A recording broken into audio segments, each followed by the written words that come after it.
나는 내 인생이 이렇게까지 비참해질 줄은 몰랐다.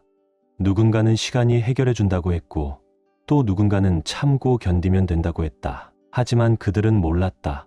어떤 고통은 시간이 흘수록 더 날카로워지고, 침묵은 결국 심장을 썩게 만든다는 걸. 나는 지금 그 끝에 서 있다. 더는 참지 않기로 했다. 이제 내 이야기를 시작해보려 한다. 방 안은 어두컴컴했다. 컴퓨터 화면에서 희미하게 뿜어져 나오는 빛이 벽에 기묘한 그림자를 드리웠다. 손끝은 키보드 위에서 맴돌았지만 마음은 도무지 집중되지 않았다. 몇 주째 이런 상태였다. 하루하루가 밤낮도 구분 없이 흐릿하게 뒤섞이며 흘러갔다. 순간순간이 갈수록 무겁고 버거워졌다. 무언가 이상했다. 폭풍 전의 공기처럼 숨이 막힐 듯이 무겁고 정체 모를 불안이 피처럼 끌어올랐다. 속이 울렁거렸다. 마치 내 안 어딘가가 이미 그 무언가를 알고 있는 듯이. 애써 이건 그냥 일상의 권태, 반복되는 일상의 피로함이라고 스스로를 달래보았지만 마음 깊은 곳에서는 알고 있었다. 변화가 다가오고 있었다. 그리고 그건 결코 순탄치 않을 것이란 것도. 30년, 서희정과 결혼한 지 정확히 30년이 흘렀다. 사랑과 웃음, 그리고 수많은 약속으로 채워진 세월. 하지만 요즘 그녀는 뭔가 달랐다. 유난히 다정했고 어딘가 어색할 정도로 애정을 표현했다. 농담도 예전보다 훨씬 더 자주, 더 활달하게 건넸지만 그 모든 것이 왠지 연습된 것처럼 느껴졌다. 마치 무언가를 감추기 위한, 아니면 보상이라도 하려는 듯한 행동들. 나는 그게 뭔지 분명히 짚을 수는 없었지만 불길한 예감은 점점 선명해졌다. 그리고 김하은, 우리 딸. 평소에는 따뜻하고 밝았던 아이였지만 요즘은 말수가 줄고 내가 방에 들어가기만 해도 미묘한 긴장이 느껴졌다. 어젯밤 나는 아내를 깜짝 놀라게 해주기로 마음먹었다. 조금 일찍 퇴근하면서 백합꽃 한 다발과 복분자 와인을 사들고 집으로 들어섰다. 잊혀져가는 무언가를 되살리고 싶었다. 하지만 집에서 기다리고 있던 건 서희정이 아니라 하은이었다. 딸은 부엌 식탁에 앉아 손에 쥔 핸드폰을 만지작거리며 떨고 있었다. 얼굴은 창백했고 입술은 꼭 다문 채였다. 나를 올려다본 순간 나는 직감했다. 뭔가 심상치 않은 일이 벌어지고 있다는 걸. 아빠, 목소리는 떨렸고 어딘가 미안한 듯했다. 우리 얘기 좀 해야 해요. 심장이 잠깐 멎은 것 같았다. 엄마는 어디 계시니? 어떻게든 침착한 목소리를 유지하려 했지만 속에서는 폭풍이 몰아치고 있었다. 하은은 망설이며 눈시울이 붉어졌고 조용히 말했다. 지금 안 계세요. 그리고 짧은 침묵이 흐른 뒤 그녀는 마침내 덧붙였다. 근데 아빠, 이건 꼭 알아야 해요. 비가 싸늘하게 식었다. 그녀가 무슨 말을 하려는지 난 준비되지 않았지만 피할 수도 없었다. 엄마, 다른 사람이랑 만나고 있어요. 하은의 목소리는 거의 속삭이듯 겨우 들릴 정도였다. 그 말은 기차가 온몸을 들이받은 것처럼 나를 덮쳤다. 나는 굳은 채로 서 있었고 방 안은 어지럽게 휘돌기 시작했다. 서희정 내 아내가 나를 배신했다는 사실이 믿기지 않았다. 그것도 내 딸의 입을 통해 그 진실을 듣게 되다니. 손에 들고 있던 꽃다발이 힘없이 바닥으로 떨어졌고 그 무거운 소리가 정적 속을 쩌렁하게 울렸다. 가슴이 죄어들었고 다리가 풀렸다. 내가 믿고 살아온 모든 것 가정, 삶, 관계 그 모든 게 한순간에 무너져 내렸다.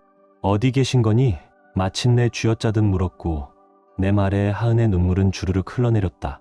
그 사람하고 식당에서 만났대요. 서희정과 나는 함께 인생을 쌓아왔다. 내가 알기로는 그건 단단한 삶이었다. 하지만 지금 이 순간 그 모든 기억이 송두리째 흔들리고 있었다.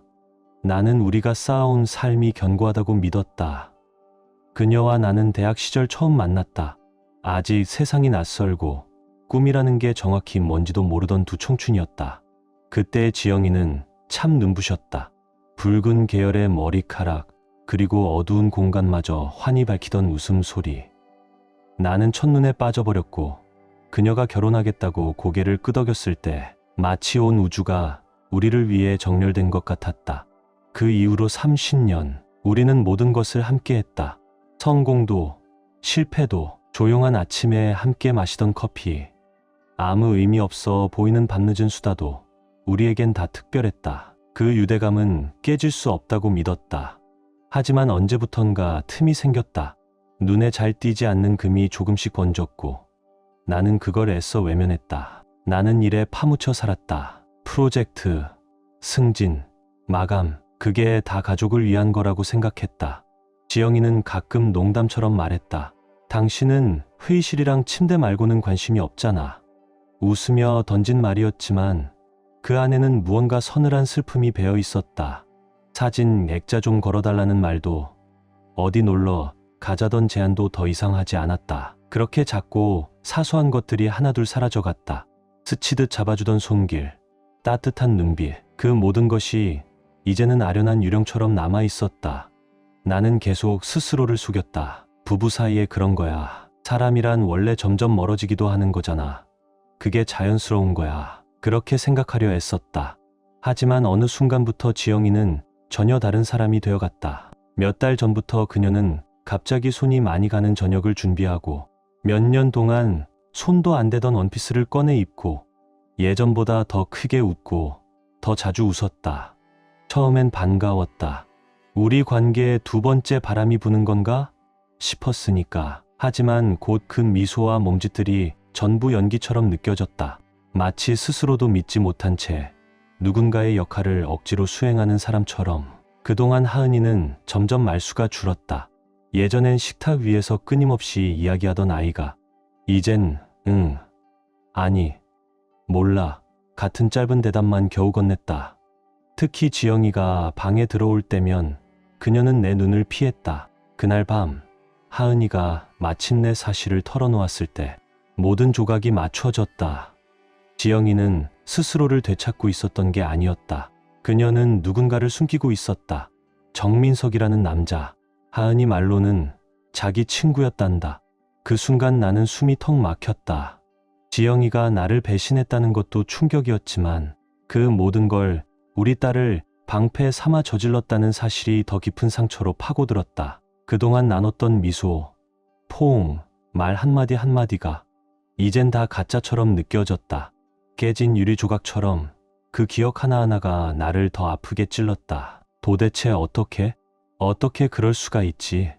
나에게, 우리에게, 그리고 하은이, 늘 반짝이던 우리 딸, 엄마의 거짓 속에 휘말려 함께 상처 입은 아이. 그날 밤 그녀는 내 앞에 앉아 눈물을 흘렸다. 그 얼굴 위엔 죄책감이 고스란히 새겨져 있었다. 어떻게 말려야 할지 몰랐어요. 그녀는 떨리는 목소리로 말했다. 엄마가 그러더라고요. 자기한텐 자기를 진짜로 봐주는 사람이 필요하다고. 나는 소리치고 싶었다. 왜 아빠한테 말하지 않았냐고. 왜 나 말고 다른 남자한테 가버렸냐고. 하지만 그 순간 하은이를 보면서 깨달았다. 이 아이도 나만큼이나 피해자라는 걸. 지영이는 우리 둘 다를 속였고 그 안에 거미줄처럼 복잡한 거짓말을 엮어놓았다. 나는 가슴 깊은 곳에서 분노가 끓어오르는 걸 느꼈다. 그 배신감은 날 것 그대로였고 더 이상 참을 수 없었다. 하지만 분노와 함께 내 안에서 꿈틀거리는 또 하나의 감정이 있었다. 더 어둡고 더 날카로운 감정. 복수심이었다. 지영이는 자신이 가족을 이렇게 무너뜨리고도 아무 일 없을 줄 알았던 걸까? 그녀는 모든 걸 망쳐놓고도 아무 상처 없이 떠나갈 수 있을 거라 믿은 건가? 천만에, 만약 그녀가 전쟁을 원한다면 나는 기꺼이 상대해 줄 생각이었다. 그리고 반드시 그녀가 내게 했던 모든 거짓말을 피눈물 흘리며 후회하게 만들 작정이었다. 지영이의 배신은 단순한 외도로 끝나지 않았다. 그건 오랜 시간에 걸쳐 정교하게 짜인 거짓의 직물이었다. 실 하나하나를 정성스럽게 엮은 듯 그녀는 완벽하게 그 역할을 연기했다. 나는 눈곱만큼도 의심하지 않았다. 그녀의 일상은 전형적인 좋은 아내 그 자체였다. 매일 아침이면 일찍 일어나 아침상을 차리고 일주일에 2번씩 요가 수업을 들으며 주말이면 지역 복지관에서 봉사활동을 한다고 했다. 겉으로 보기엔, 그리고 내가 보기에도 그녀는 더할 나위 없이 만족스럽고 단정한 사람이었다. 하지만 그 문 너머에서 그녀는 전혀 다른 삶을 살고 있었다. 그리고 그 산 속에 등장한 남자 정민석. 그는 단순한 상대가 아니었다. 40대 중반의 변호사, 스마트하고 매너 좋고 그런데 동시에 매우 교활하고 계산적인 남자였다. 그런 사람에게는 외로움과 인정을 갈망하는 사람들의 마음을 파고드는 재주가 있었다. 더 기가 막힌 건 그들의 만남이 다름 아닌 하은이를 통해 시작됐다는 사실이었다. 민석은 어떤 외부 프로그램에서 하은이의 멘토로 활동했고 지영이는 좋은 엄마 역할을 하며 그에게 감사 인사를 꼭 하고 싶다며 연락을 취했다. 처음엔 단순한 커피 한 잔이었고 곧 저녁 식사가 되었고 그 후에는 비밀스러운 만남으로 이어졌다. 그리고 둘은 마치 운명이라도 된 듯 때려야 뗄 수 없는 사이가 되었다. 그들의 관계는 교묘하게 포장된 채 우연한 마주침, 친구와의 만남, 심리적 충전이라는 핑계로 위장되어 있었다. 지영이는 친구를 만난다거나 장을 본다며 나갔고 민석은 스케줄을 교묘히 조정하며 그녀를 맞이했다. 그들은 일회용 휴대폰으로 연락을 주고받았고 암호처럼 조합된 메시지를 통해 서로의 일정을 공유했다. 그리고 무엇보다 참담했던 건 하은이마저 아무것도 모른 채 그들의 관계를 덮어주는 도구가 되었다는 점이었다. 엄마가 혼자만의 시간이 필요하대요. 하은은 그렇게 말했고 나는 그 말을 아무 의심 없이 믿었다. 그 모든 게 다 가짜였다. 지영이는 우리 딸을 이용해서 자신의 거짓을 포장했다. 그녀는 겉으로는 헌신적인 아내, 자상한 엄마로 살아가면서 동시에 모든 걸 배신하고 있었던 것이다. 가장 아팠던 건 단순히 외도를 했다는 사실이 아니었다. 그보다 그녀가 그 모든 걸 이렇게 철저히 숨기고 연기했다는 점이었다. 그녀는 문자도 지웠고 통화 기록도 꼼꼼히 삭제했으며 귀가 시간까지 정밀하게 계산해서 나를 속였다. 한 번은 그녀 몸에서 익숙하지 않은 향수가 났다. 내 것이 아니었다. 그런데도 그녀는 태연하게 말했다. 지하철에서 누가 부딪혔나 봐요. 그런가? 또 다른 날엔 셔츠 깃에 묻은 립스틱 자국을 보고 물었더니 여자 동료가 안겨서 인사했어. 화장이 진해서 그래. 그 말마저도 나는 웃으며 넘겼다. 그녀의 거짓말은 층층이 쌓여 도저히 뚫을 수 없는 벽이 되었다. 그리고 이제 와서 그 벽을 다시 들여다보니 곳곳에 금이 가 있었던 걸 뒤늦게야 깨달았다. 식사 자리에서 그녀가 멍하니 먼 곳을 바라보던 그 순간들, 억지로 웃던 웃음, 그때 나는 왜 몰랐을까? 왜 그 틈을, 왜 그 균열을 진작 보지 못했을까? 그 깨달음은 나를 짓눌렀고 그 감정은 곧 분노로 그리고 복수심으로 바뀌어갔다. 지영이는 단순히 나를 속인 게 아니었다. 그녀는 우리가 수십 년에 걸쳐 쌓아온 인생을 벽돌 하나하나씩 철저하게 허물어뜨렸고 그 잔해 속에 나만 남겨두었다. 그런데 그녀가 이 모든 걸 저질러 놓고도 아무런 대가 없이 빠져나갈 수 있다고 믿었다면 그건 크나큰 착각이었다. 복수는 더 이상 선택이 아니었다. 그건 이제 내게 있어. 존재를 지키기 위한 필연이었다. 하은이의 고백 이후로 며칠간 나는 분노와 절망 속에 갇힌 채 살아갔다. 식사는커녕 잠조차 오지 않았다. 눈을 뜨는 순간부터 감을 때까지 내 머릿속은 지영이와 정민석, 그 둘의 배신으로 들끓었다. 그 배신은 마치 덜 아문 상처처럼 고통스럽고 썩어가고 있었다. 끊임없이 생각했다.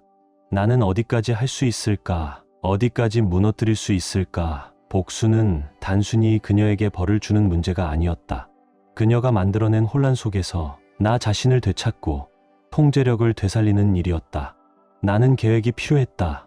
치밀하고도 치명적인, 지영이가 자기 인생을 송두리째 의심하게 만들 만큼 철저한, 처음 떠오른 건 충동적인 방법들이었다. 사람들 앞에서 폭로하기, 공동 지인을 통해 소문내기, 아니면 그녀가 다니는 문화센터나 직업 관련 커리어를 방해하는 일들. 하지만 그런 방식은 일시적인 카타르시스만 줄 뿐 진정한 복수로서는 부족했다. 진짜 복수는 정교해야 했다. 수치심과 당황을 넘어서 그녀가 만든 허상을 하나씩 해체하는 것이어야 했다. 그때 문득 번뜩이는 생각이 들었다. 민석을 이용하는 것이다. 지영이가 우리 딸을 이용해 자신의 죄를 감췄다면 이제는 내가 그녀의 약점을 뒤집어 활용할 차례였다. 나는 실행에 들어갔다. 처음에는 아주 조심스럽고 은밀하게 하은이가 마지못해 흘려준 정보들을 바탕으로 정민석의 동선을 정리해 나갔다. 그는 강남 고급 헬스장에서 운동하고 기업 네트워킹 행사에 자주 참석하며 고급 와인 모임과 골프를 즐긴다는 사실을 알게 됐다. 그 모든 사소한 정보가 그의 세계로 침투할 수 있는 문이었다. 나는 먼저 허위의 이름과 경력을 가진 SNS 계정을 만들었다. 서울 시내 대기업 자문기획실 이사라는 설정으로 그럴싸한 투자 정보와 콜라보 제안으로 민석의 관심을 천천히 끌어당겼다. 교묘한 대화와 약간의 허영심 자극으로 그는 점점 방심했고 나를 받아들였다. 동시에 지영이의 움직임도 추적했다. 그녀가 민석의 아파트에 들르는 시간, 서울숲 근처 카페에서 둘이 만나는 날들 하나하나 기록해 두었다. 그리고 결정적인 한 방은 민석의 치명적인 약점을 찾아낸 순간이었다. 그의 이미지였다. 변호사라는 직업은 평판이 생명이다. 그 어떤 사소한 스캔들도 그의 커리어 전체를 무너뜨릴 수 있다. 이 점을 노렸다. 나는 익명의 메일과 제보를 통해 그의 동료, 고객, 심지어 대표 변호사에게까지 그의 사생활에 의심이 가는 정황들을 흘렸다. 공식적인 증거는 없었지만 소문은 퍼지는 속도가 불처럼 빨랐다. 이름 있는 로펌에서 불미스러운 교제 관계라는 말이 돌기 시작했다. 회의 중에도 골프 모임 중에도 민석은 점점 불안에 휩싸였다. 그리고 마지막 결정타는 지영이의 자존심이 가장 약해지는 순간을 노려 그녀와 민석이 동시에 참석 예정이던 문화복지재단 자선바자회를 무대로 삼았다.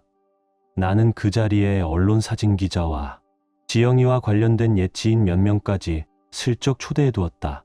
두 사람이 마주치도록 동선을 설정했고 의심과 불안으로 뒤틀린 민석은 결국 그 자리에서 감정을 터뜨리고 말았다. 그들의 관계는 그 순간 모두가 보는 앞에서 산산조각 났다. 수많은 카메라 플래시가 터지고 사람들의 시선이 집중된 그 자리, 나는 지영이와 민석이 둘만 마주칠 수밖에 없도록 유도했다. 모든 것이 그 순간을 향해 설계되어 있었다. 쏟아지는 의심과 분노의 말들, 억눌렀던 감정들이 터져 나오며 둘의 관계는 그 자리에서 산산이 부서졌다. 누구의 말도 필요 없이 지영이의 자존심은 그 자리에 내려앉았고 그녀는 세상 앞에 철저히 드러난 채로 무너졌다. 나는 그녀가 흔들리는 모습을 지켜보며 어딘가 뒤틀린 만족감을 느꼈다. 그게 정의는 아닐지 몰라도 적어도 균형은 되찾은 듯했다. 그 순간 나는 확신했다. 내가 이겼다. 하지만 그 승리의 대가는 생각보다 훨씬 더 처절했다. 지영이의 몰락 이후 우리 집은 다시는 예전처럼 돌아갈 수 없을 만큼 금이 갔다. 하은이는 내 복수의 한가운데에 놓인 채 자신을 더욱 닫아버렸다. 밤마다 불면에 시달렸고 눈빛은 텅 빈 채 멍하니 허공을 바라보았다. 그 애는 나를 피했다. 마치 조금만 소리내도 이 조용한 집이 다시 부서질까 두려운 듯 걸음걸이조차 조심스러웠다. 우리 사이의 대화는 학교 이야기나 집안일 정도로만 줄어들었고 그마저도 냉랭한 말투로 끝났다. 함께 웃으며 아침을 먹던 날들, 이불 속에서 영화 보며 킥킥거리던 오후들, 그 모든 건 지금의 침묵 앞에서 너무 멀게만 느껴졌다. 우리 사이엔 비밀과 원망으로 벌어진 거대한 틈이 있었다. 지영이는 모든 걸 잃은 채 예전의 활기찬 모습은 찾아볼 수 없었다. 그녀는 허약하고 메마른 기운만 남아 집안을 무표정하게 떠돌았다. 눈도 마주치지 않고 필요한 말만 조용히 흘리듯 했다.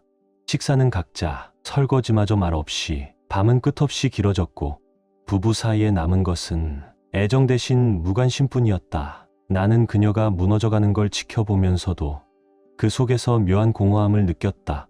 이 여자가 내가 사랑했던 사람도 증오했던 사람도 아닌 것처럼 느껴졌다.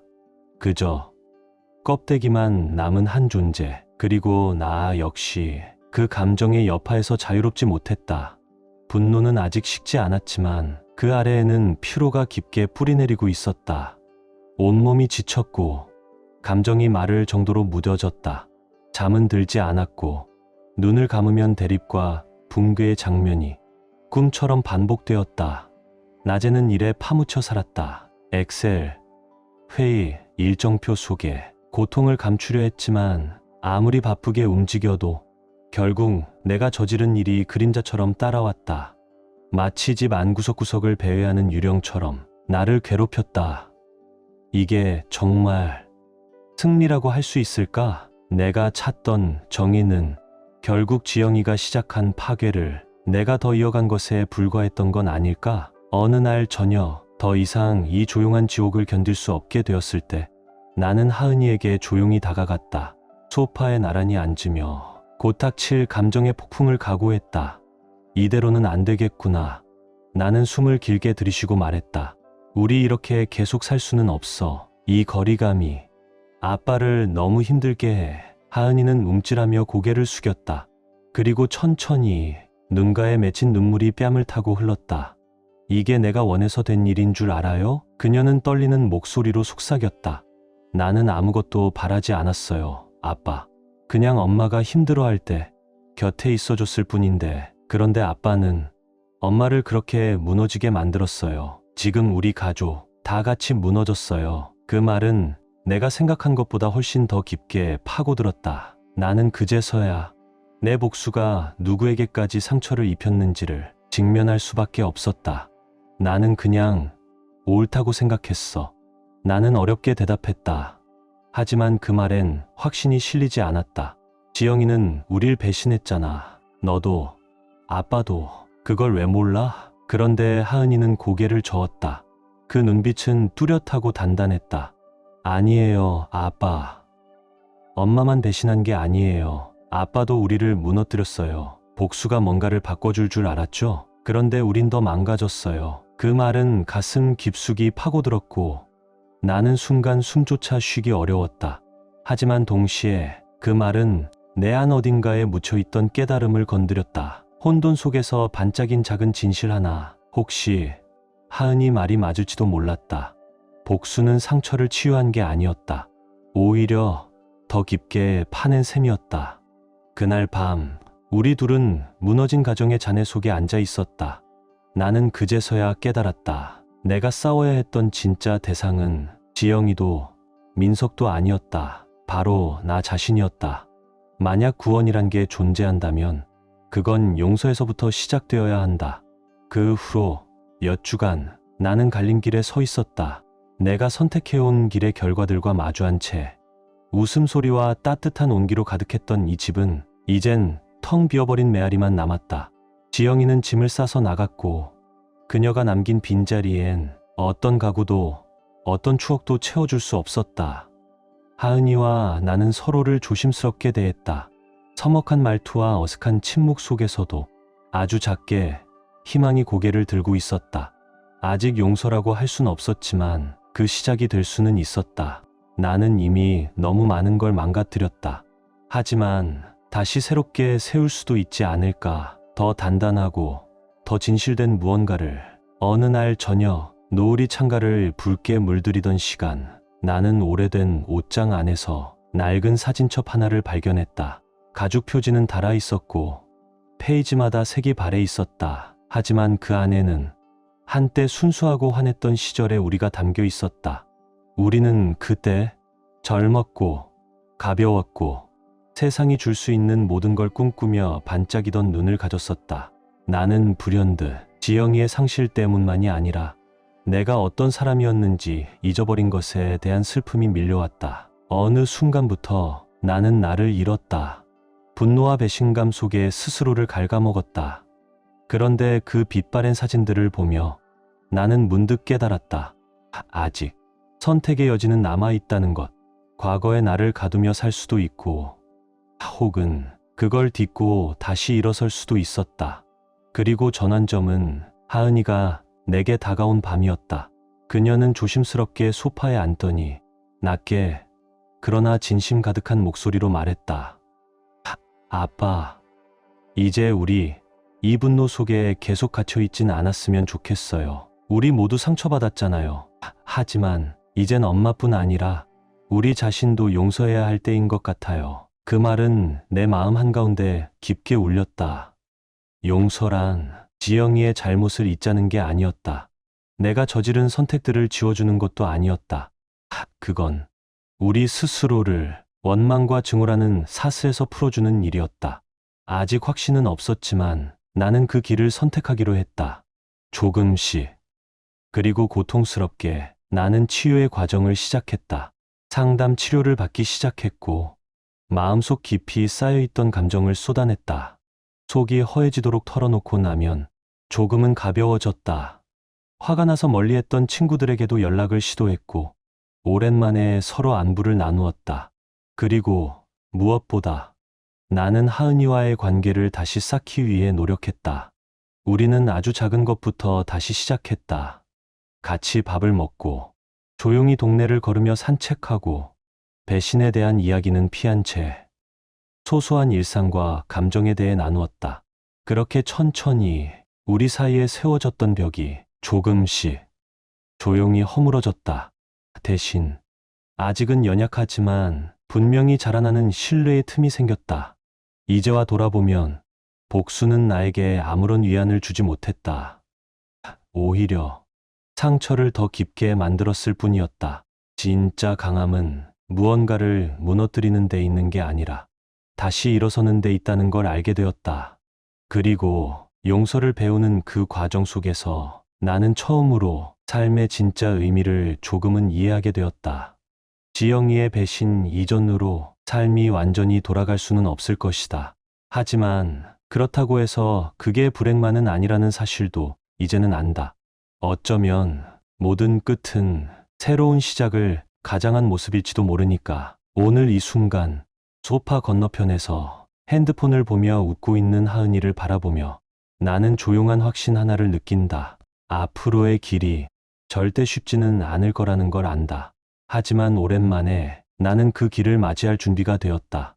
희망과 용기와 그리고 무엇보다도 회복은 언제든 가능하다는 믿음과 함께 여기까지 함께 해주셔서 정말 고맙습니다.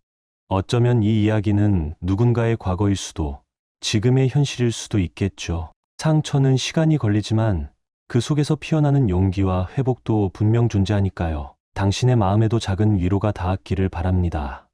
구독과 좋아요 잊지 말고 함께 해주세요. 다음 이야기에서 또 만나요.